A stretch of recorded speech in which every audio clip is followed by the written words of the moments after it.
Selamat datang di channel Pemuja Malam. Jangan lupa like, share, and subscribe ya. Terima kasih. Episode 10 Pingsan.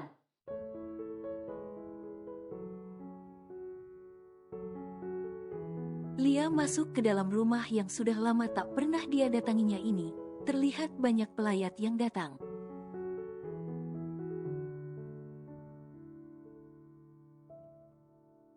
Lia cukup mengenali tetangga dan teman dari mantan suaminya tersebut.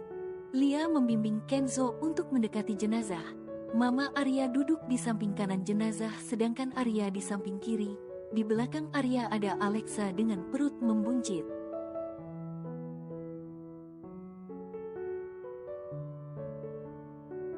Lia tak ambil pusing untuk sepasang pengkhianat di depannya itu. Saat ini Lia datang untuk menenangkan mantan mertuanya.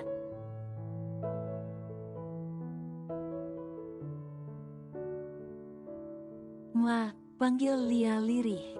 Mama Arya menoleh dan langsung memeluk Lia. Dia menumpahkan segala kesedihannya pada mantan menantu yang sudah dia anggap sebagai anak.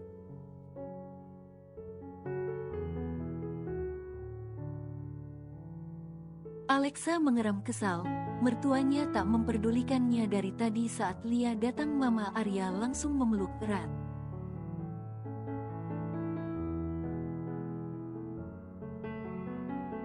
Lia, Mama sendiri saat ini, bisiknya. Tidak Ma, ada Kenzo, Mas Arya dan istrinya, bahkan Mama sebentar lagi akan memiliki cucu, balas Lia berbisik.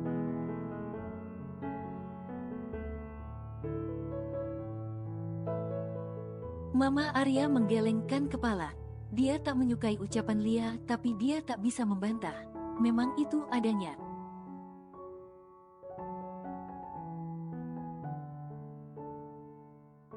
Mata perempuan tua itu menatap Kenzo, cucu lelaki satu-satunya di keluarga Siamra.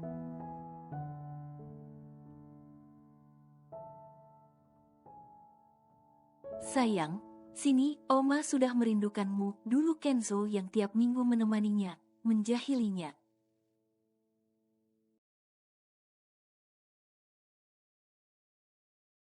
Tapi sejak perceraian Arya, Kenzo tak pernah lagi mengunjunginya. Mama Arya tahu Lia saat ini sedang sibuk dengan pekerjaannya.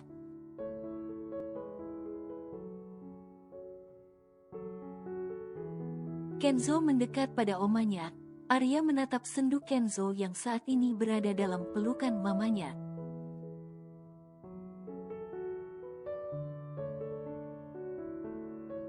Andai dulu dia tak tergoda oleh wanita muda.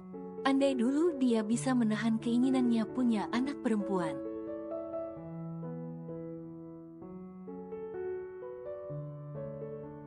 Andai dulu dia bisa setia. Semua andai kini berputar di kepala Arya.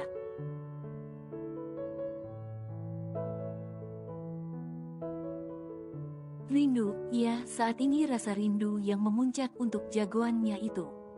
Ingin mendekat pada Lia, tapi dia harus menjaga perasaan Alexa yang saat ini hamil anaknya.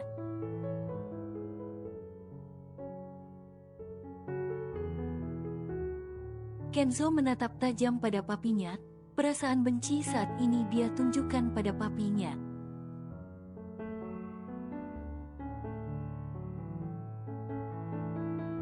Kenzo ingat betul perempuan yang bergelayut di lengan papinya saat ini, perempuan yang sama dilihatnya saat di mall dahulu.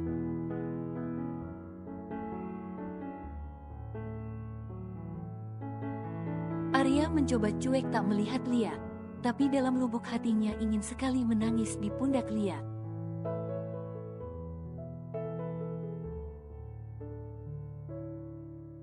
Perempuan yang dia nikahi 11 tahun lamanya, perempuan kuat yang bisa dijadikan tempat sandaran.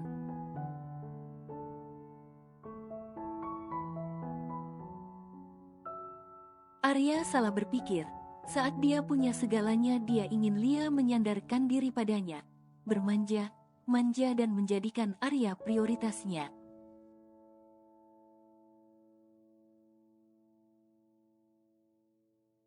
Tapi itu tidak untuk Lia. Dia sudah terbiasa dengan hidup mandiri dan menjadi dewasa.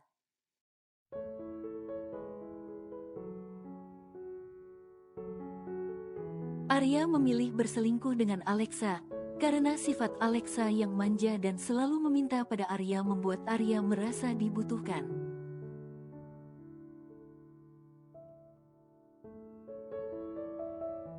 Tetapi ternyata hal tersebut tidak bisa berjalan mulus tanpa adanya uang.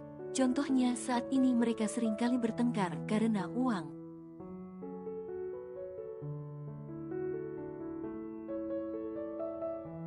Yo datang terlambat karena harus menyelesaikan proposal perusahaan Lia. Dia membantu Dika untuk bisa memenangkan tender tersebut.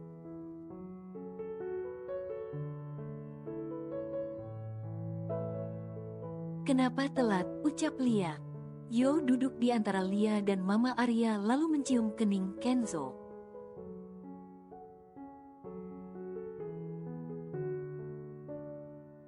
Ada yang harus diselesaikan dahulu, jawab Yo santai.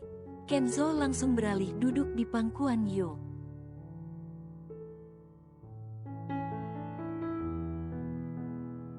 Sudut hati Arya seperti dicubit melihat Kenzo langsung berpangku manja pada Yo.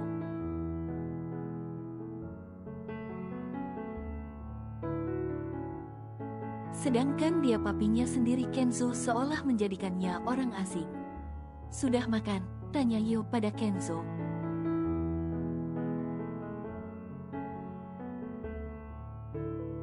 Sudah, nanti aku ingin tidur bersama Dedi, jawab Kenzo. Dek.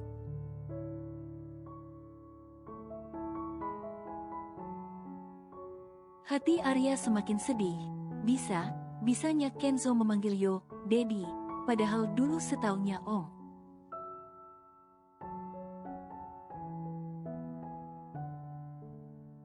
Kenzo sudah tak mau lagi memanggil Yo, Om karena semua temannya sering menanyakan di mana papinya.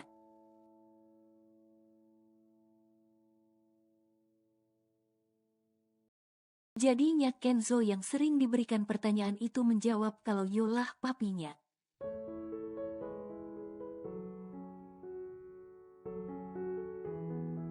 Dari dulu hanya Yo yang ada di sisi Kenzo. Yo pun tak keberatan jika Kenzo memanggilnya Dedi karena perempuan yang baru mengenalnya sering bersikap genit membuatnya risih.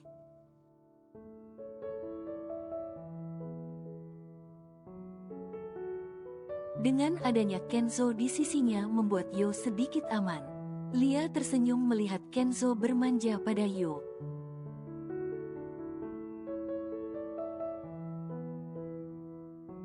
Karena Lia juga tahu hal itu tak didapatkannya pada Arya apalagi setelah mereka bercerai.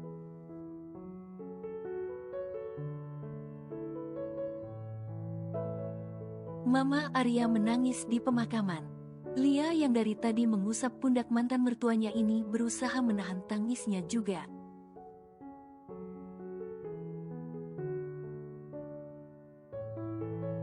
Mama harus ikhlas, ucap Lia. Lagi Alexa mengepalkan tangannya karena cemburu melihat kedekatan mertuanya dan Lia.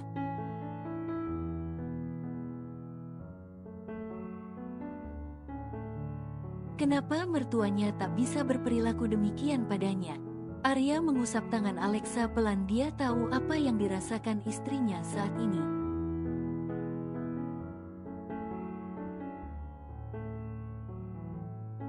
Kau benar perempuan baik Lia.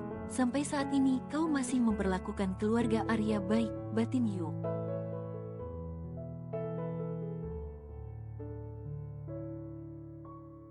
Yo menggendong Kenzo yang sudah tertidur lelap di pundaknya. Rasa lelah mendera anak lelaki itu karena pagi sekali dia sudah dibawa oleh maminya untuk datang ke rumah omanya.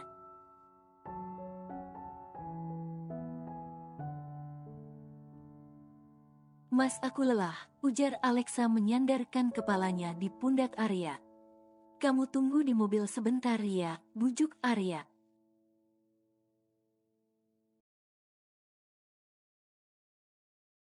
Sebenarnya Alexa tak mau tapi kakinya terlalu pegal untuk berdiri. Mau tak mau dia menurut.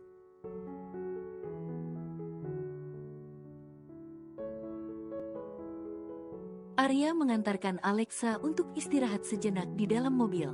Lalu dia kembali lagi ke pemakaman karena harus menyalami beberapa pelayat lainnya yang ikut ke makam.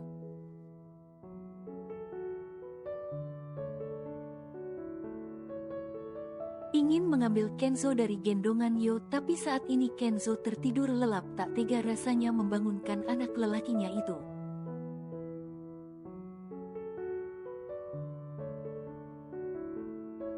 Pelayat satu persatu pulang dan kini hanya tersisa dirinya, mamanya, Lia dan Yo yang menggendong Kenzo.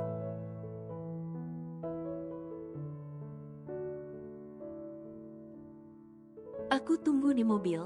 Kasihan Kenzo tidur, bisik Yo pada Lia yang saat ini sedang menenangkan Mama Arya.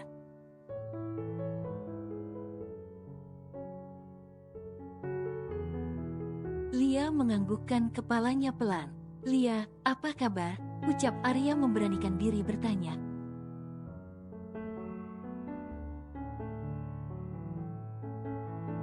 Sejak kejadian dia mencekik Lia saat itu membuat Arya malu pada dirinya sendiri.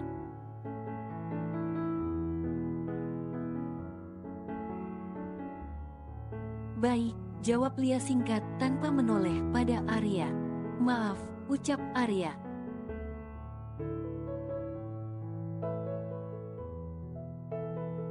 Tak ada yang perlu dimaafkan Mas, semua sudah berakhir. Aku hanya menganggap Mama sebagai mamaku, jadi aku ingin turut serta merasakan kesedihannya, potong Lia.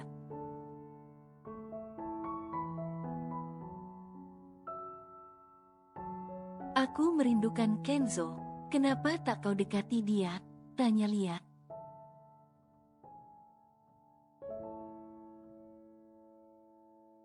Aku takut dia tidak menerimanyaku. Kau takut Kenzo atau Alexa, sindir Lia ketus.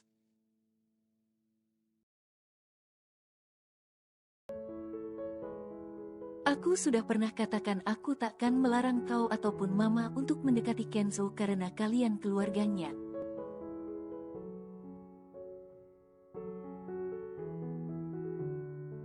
Tapi jika dia yang tak menginginkanmu, aku bisa apa? Ucap Lia. Aku beberapa kali ke rumah tapi tak bisa menemukanmu.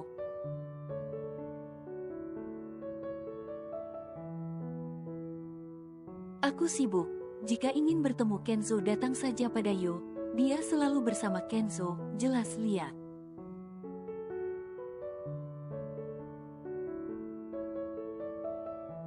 Kau punya hubungan pada Yo? Tanya Arya penasaran. Yo hanya kasihan padaku. Walaupun kami punya hubungan, kau tak bisa melarangnya.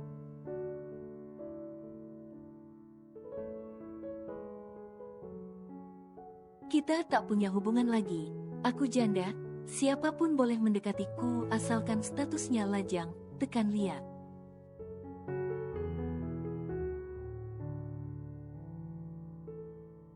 Arya menarik nafas panjang, memang benar yang dikatakan Lia, mereka tak mempunyai hubungan apapun saat ini.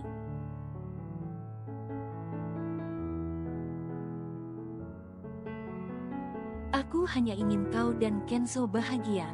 Jangan khawatir, setelah kau pergi kami cukup bahagia. Kenzo tak kekurangan kasih sayang. Kau bisa lihat sendiri saat ini Kenzo jauh lebih ceria.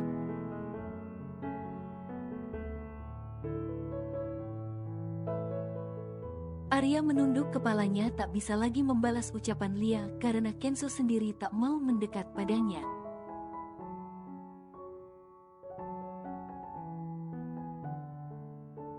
Ma, aku pulang dulu. Jika Mama membutuhkan sesuatu bisa menghubungiku. Aku memang bukan menantu Mama lagi, tapi saat ini aku putrimu, ucap Lia memeluk mantan mertuanya itu.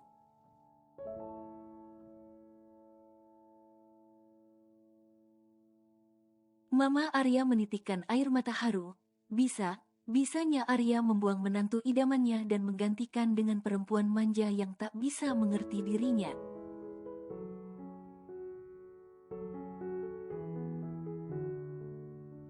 Sudah, jangan menangis. Besok Kenzo akan menemanimu, hibur Lia. Mama Arya mengangguk tersenyum.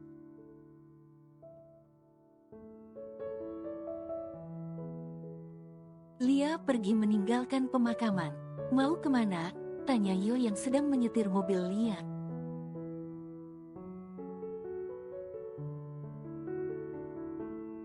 Antar aku ke rumah saja Yo, kepalaku sedikit pusing, pinta Lia. Yo melajukan mobil Lia ke arah perumahan elit yang ditempati Lia.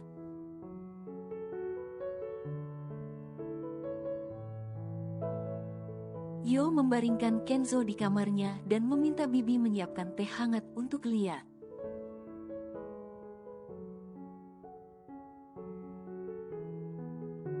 Kenapa sampai pusing begini? Tanya Yo.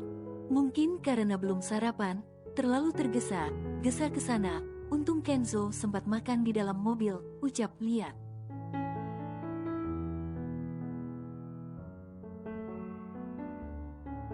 Kau belum makan? Tanya Yo. Lia menjawab dengan gelengkan kepala.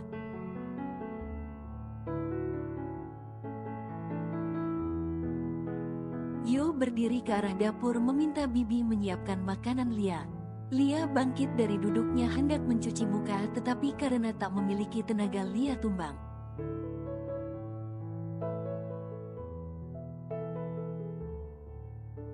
Tubuhnya ambruk ke lantai. Yo segera berlari melihat tubuh Lia terkulai lemas. Lia, pekik Yo menepuk pipi Lia cemas.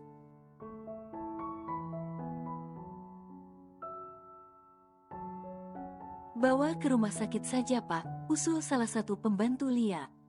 Yo segera mengangkat tubuh Lia.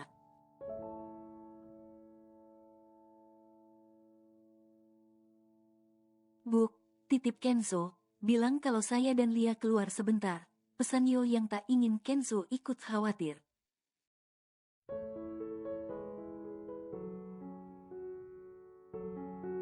Yo mengangkat tubuh Lia menuju Ugat. Lia, gumam Aditya yang melihat Yo menggendong Lia. Saat itu Aditya harus memeriksa pasien hamil yang terjatuh di Ugat.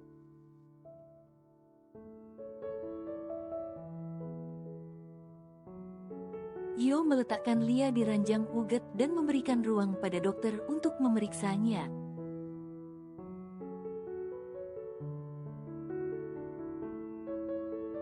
Aditya ikut serta berdiri di samping Lia. Dia membuka matanya, kepalanya sedikit pusing.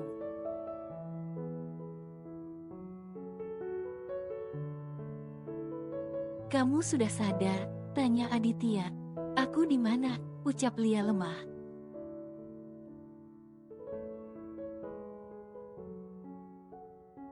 Di rumah sakit. Tadi suamimu membawamu kemari saat kamu pingsan, jelas Aditya.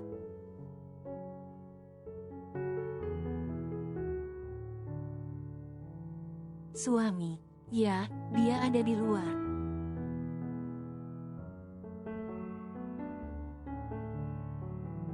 Lia tersenyum kecut. Dia bukan suamiku, ucap Lia tak ingin memperpanjang dugaan Aditya.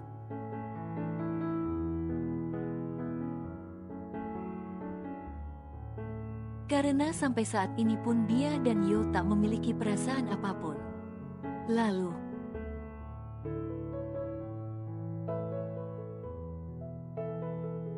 dia sepupu mantan suamiku, jawab Lia. Kamu janda? Tanya Aditya tak percaya.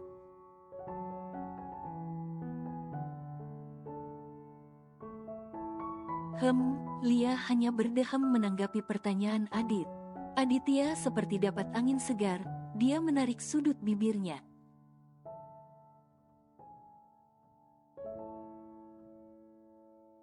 Sebab saat ini statusnya pun sedang bercerai dari istrinya, mereka saling tak bisa menerima.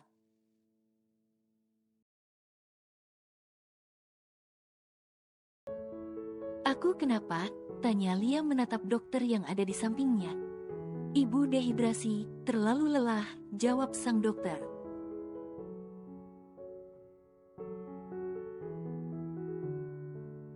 Kamu harus dirawat beberapa hari di sini, agar kondisimu stabil. Jelas Aditya, meskipun dia dokter kandungan dia bisa melihat raut wajah lelah di diri Lia.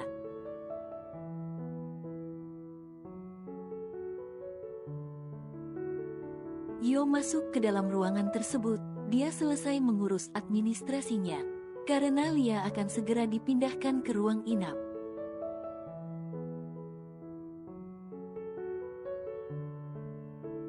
Yo, bagaimana Kenzo? Tanya Lia. Aku sudah menghubungi Bibi memintanya menemani Kenzo. Besok aku akan pulang menjemput Kenzo, jelas Yo.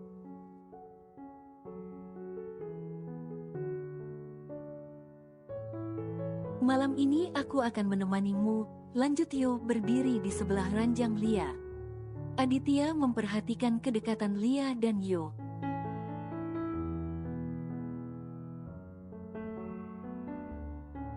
Mereka bukan sepasang kekasih, tetapi Yo sangat perhatian pada Lia. Lia dipindahkan ke ruang VIP.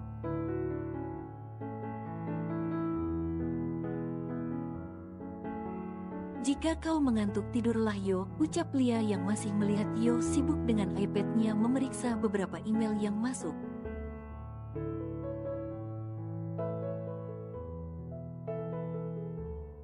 Kau yang butuh istirahat, ucap Yo. Mata Lia enggan terpejam karena merasakan lapar, tetapi dia enggan meminta pada Yo.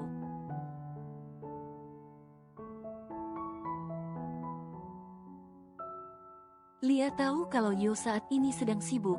Lia membolak-balik tubuhnya di ranjang.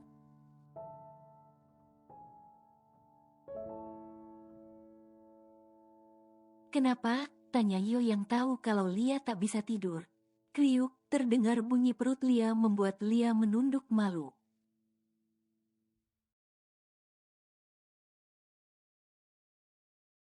Astaga, aku lupa, ucap Yo bergerak lalu keluar dari ruangan Lia.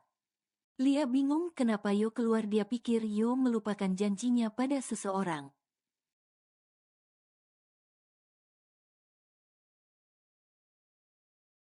Tak lama Yo datang menenteng kantong Asoy. Apa itu Yo? Tanya Lia.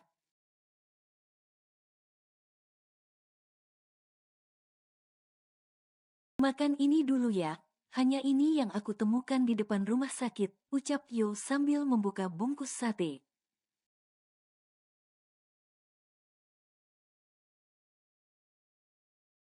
Lia tersenyum menatap Yo.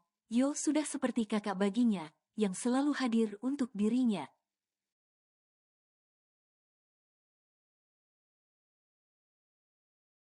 Yo menyuapi Lia beberapa potong lontong dan daging sate. Sudah, ucap Lia pelan, dia sudah menghabiskan 6 potong lontong dan 4 tusuk sate.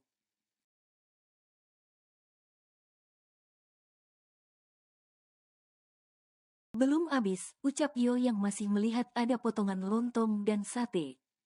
Tapi aku benar kenyang Yo, mungkin efek infus, jawab Lia.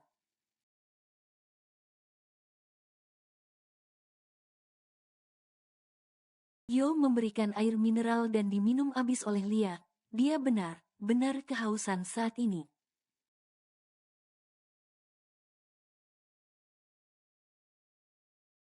Sekarang sudah bisa tidur, tanya Yo. Lia menunduk malu karena Yo mendengar suara perutnya tadi.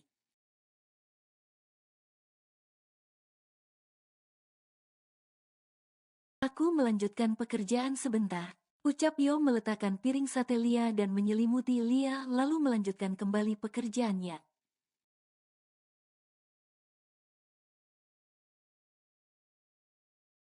Matahari tampak malu terbit pagi ini, cuaca dingin mendukung untuk bergelung.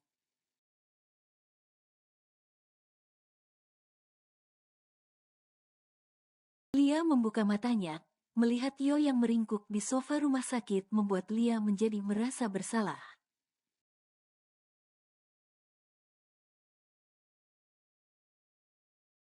Lia bangkit perlahan dan mengangkat botol infusnya.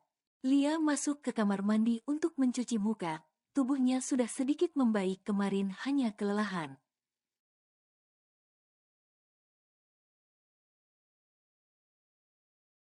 Lia melihat Yo yang tidur sambil menggelungkan badannya. Lia tahu saat ini Yo benar lelah, membantunya mengurusi perusahaan, mengurusi Kenzo.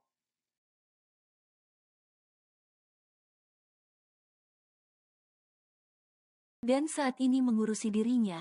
Jika saja Yo tak ada untuknya, mungkin saat ini entah apa yang terjadi pada Lia.